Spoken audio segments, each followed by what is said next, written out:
Hey guys, how's it going? This is Lady F. So here's the deal. I'm gonna give you the lowdown and how I feel about episode 3. I really enjoy Tolkien's lore, and that's why I just decided I'm gonna do this. Okay, so it's really more for me, but I appreciate anybody who tunes in. Um, uh, so I want to kind of preface this with the way I heard somebody uh, reference this today, that this show is corporate fan fiction, and that might be true. It's it's not it's not necessarily untrue, um, but that being said, I'm coming at this knowing that what we're watching is not the lore. What we're watching or is not canon. What we're watching is they've bought the rights to use the world, and they're using the world in the Second Age, and creating their own little subplots and sub stories, along with things that are canon that have been talked about. Uh, um, Basically in the appendices of Return of the King, because I think during Tolkien's lifetime, he was told that he could not publish the Silmarillion as a book unto itself. And because of that, he basically just took the very bare bones of the Silmarillion and made the appendices for the Return of the King. So basically, that's what we get. Hey, Mad Spidey, what's up, buddy? I'm just gonna talk about what I thought about episode 3, and this will have spoilers, you guys. Just because I'm not good at being mindful when it comes to this stuff, so just at your own risk. So we start off, and we find that indeed Galadriel and Halbrand have found themselves on the Numenorian ship that is led by Sea Captain Elendil. So I think he's defined as a man from. Okay, cool, man.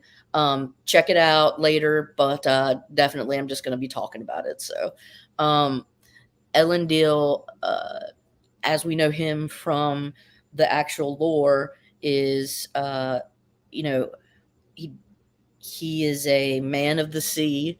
He is from a noble line. I believe wasn't isn't he a descendant of Arendelle? Pretty sure. And he he is one of the faithful to the Eldar.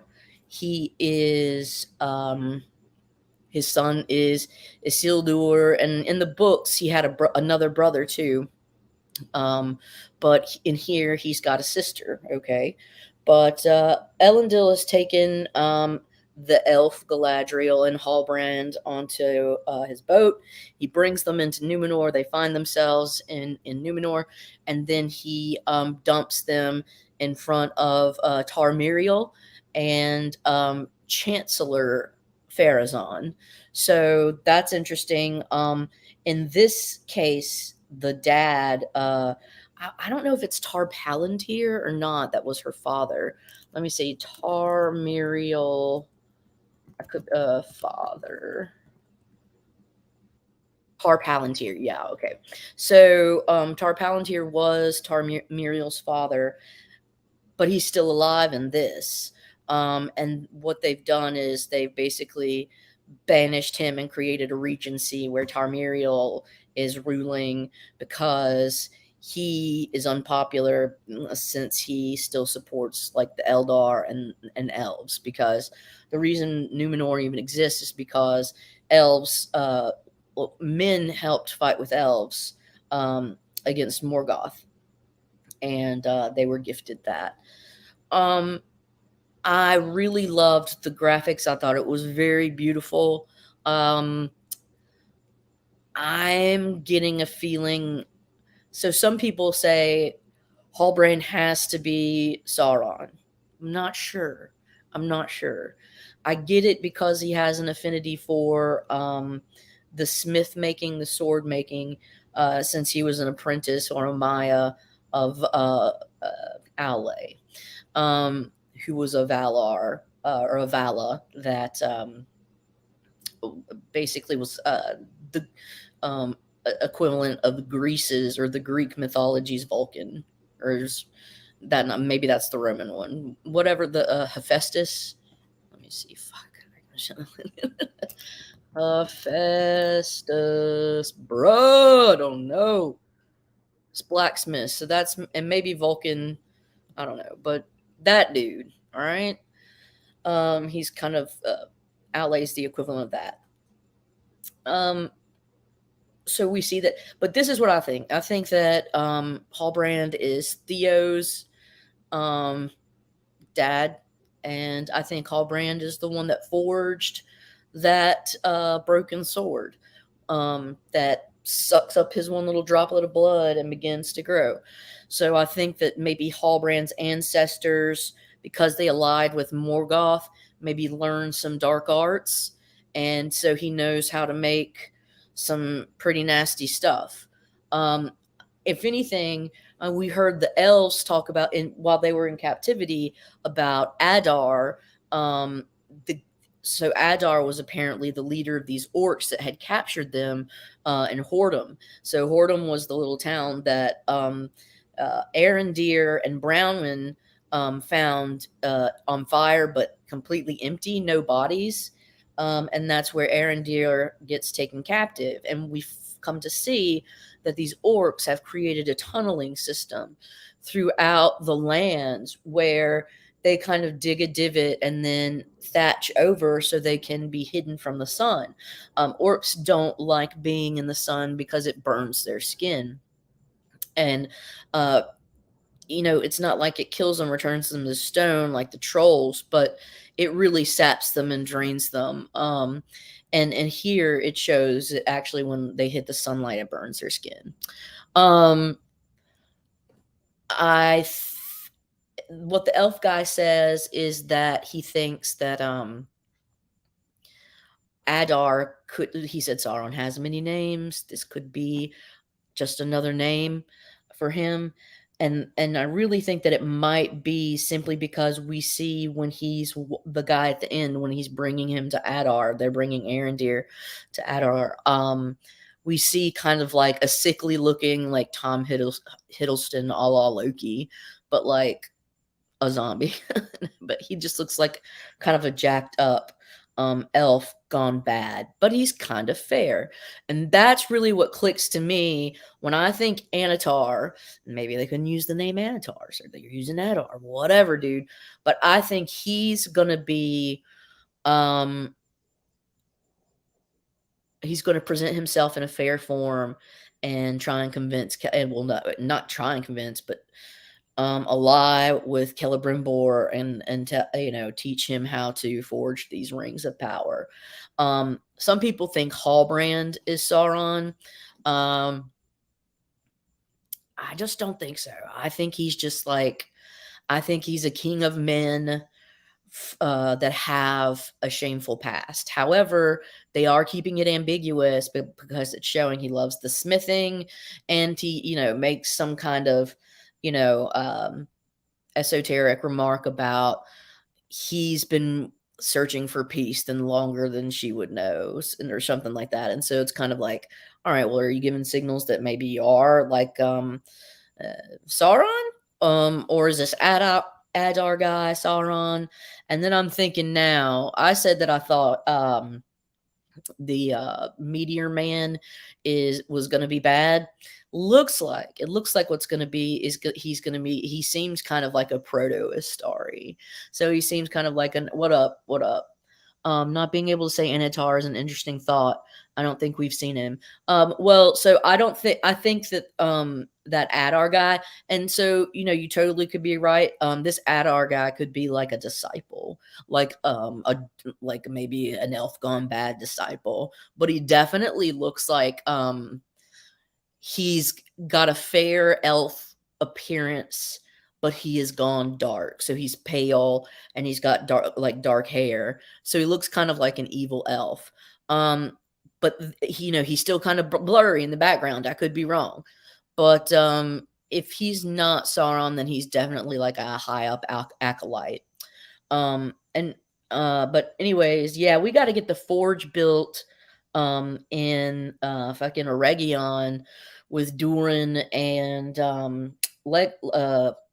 Elrond first, because before any of that happens, they still even haven't even built it. So they got to get that done, and then we'll think about getting things forged. But as far as Galadriel, all I can say is bless her heart, dude. That I don't have anything against that actress, Morfydd, whatever her last name is.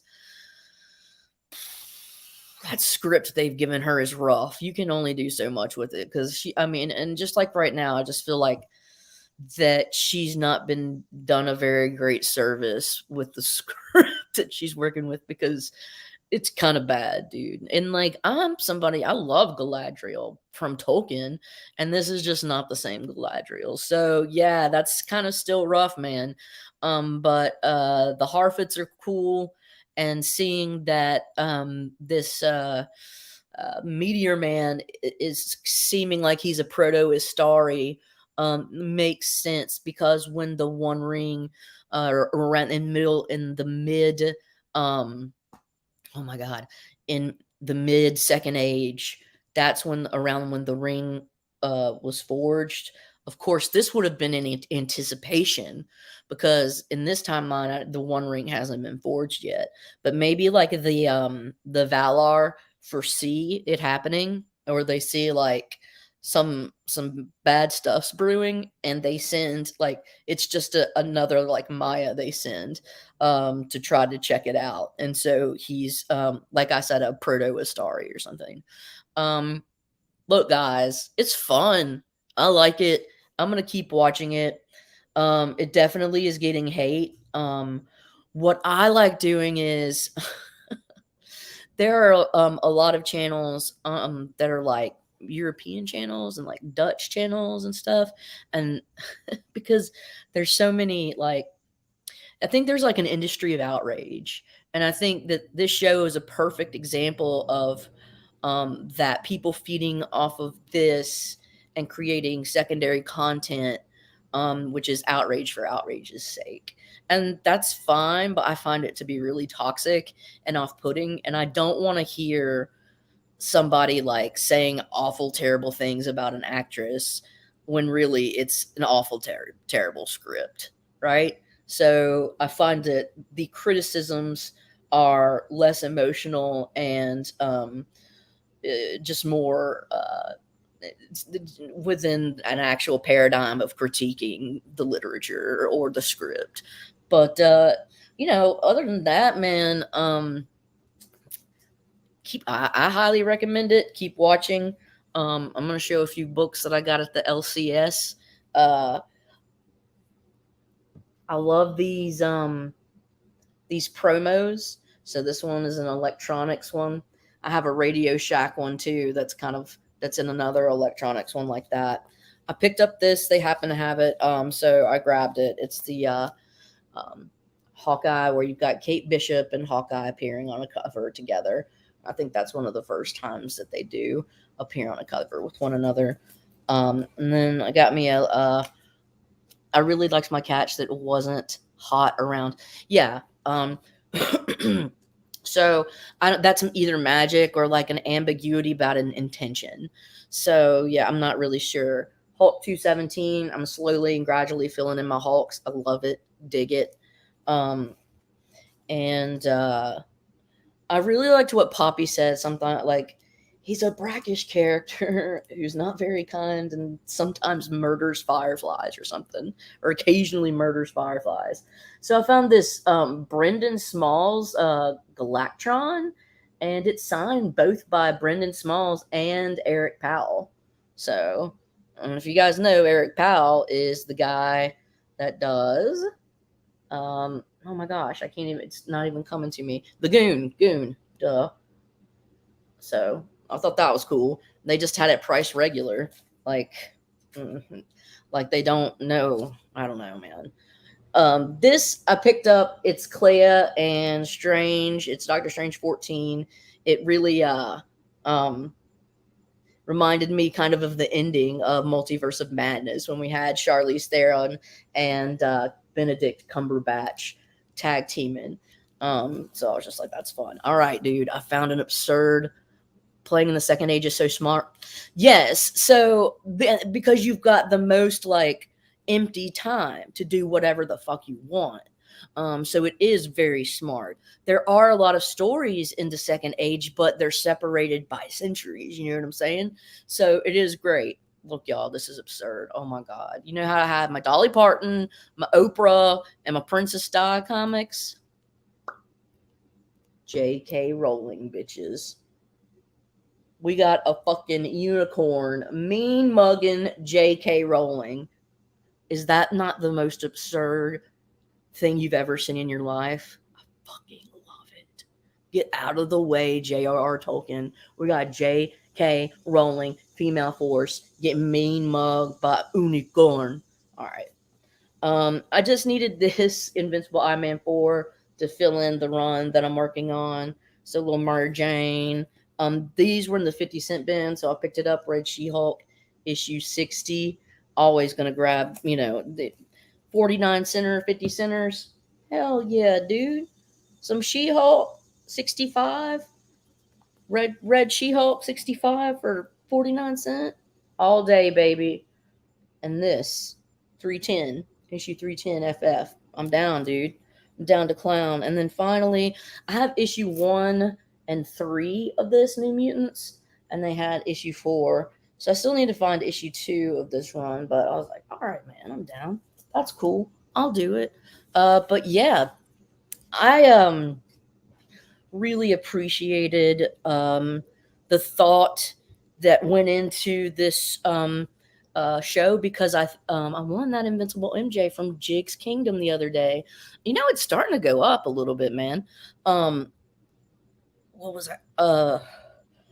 The fact that the orcs are bigger and meaner, like these orcs are gnarly, and they did them in like it wasn't CGI, and everything in the second age, like the further back you go in time with Tolkien, the more magical things are. And so you get like bigger, meaner orcs, more powerful orcs, but then you get like the elves that have that they're a little stronger, they're a little more acrobatic, they're a little more this or that. So I think that the considerations that they've taken have been rather impressive. I do think that there are some shortfalls, like some shortcomings, and definitely Galadriel is one of them. And it's like, dude, I want to like Morphin Clark, and I do like her, and I like Galadriel as a character, but that script is wanting. It's left wanting. So I just hope it picks up and gets better or whatever, man. Because right now Galadriel's looking not like Galadriel. But still, watch it. I'm excited to see more Durin and Elrond interaction because I think that was awesome. But anyways, dudes, it's been a long day. Um, these times been a little wild, so just remember to be kind to yourself and treat um, treat people the way you want to be treated. And all you can do is your best. And with that, wipe your booties front to back. Read more. Do your research. That doesn't mean just Google, um, but it's also not a bad place to start. I don't know what the fuck I'm talking about. Watch Lord of the Rings, the Rings of Power. It's not too bad. It's fan fiction. Later.